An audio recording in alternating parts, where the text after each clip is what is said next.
Bom, hoje é dia 17 de setembro, estamos com o Caio no início da terceira sessão, tá? Então, Caio, fala um pouquinho o problema que tinha e como, depois de 2 sessões efetivas, como você está sentindo?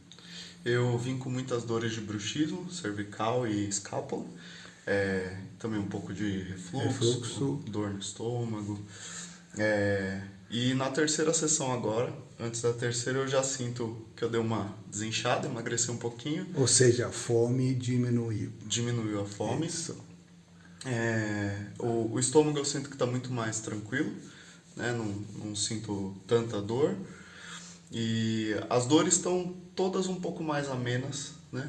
E o Bruxismo bruxismo também está um pouquinho mais ainda fraco, tem, né? mas diminui a intensidade. Lembrando, estamos só foi feito 2 sessões, tá? Hoje vai ser o início da terceira sessão. E eu Sono, tenho acordado melhor, mais ok. descansado. Ok? Então, como vocês percebem, tá? A acupuntura trata vários aspectos simultaneamente, porque ele considera o corpo é um todo. Então, quando mexeu, simplesmente ele vai se equilibrar e o resultado é isso, tá? Então, caso contrário, só falar um pouquinho quantos médicos você já procurou, quantas especialidades. Nossa. Contar um pouquinho só para a gente entender. Neuro, reumato, 2 ortopedistas, 3 bucomaxilo,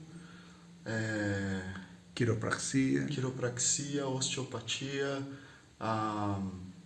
Eu já fiz várias coisas assim de tratamentos. E como que foram os resultados dessas tentativas? Eram ou alívios rápidos, né, que logo não duravam, ou remédio, que normalmente durava uma semana, 2, mas nunca tive uma perspectiva de melhora. Tá? Então, hoje, 2 sessões, início na terceira, você está sentindo essa melhora tal, cada vez mais, digamos, veio para ficar. Veio para ficar. Exato, tá?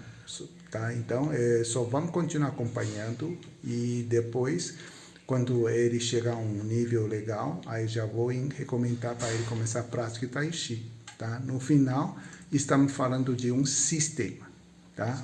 Sistema de saúde não é apenas tratar, melhorar, tem que praticar para melhorar, tá bom? Por enquanto é só e obrigado.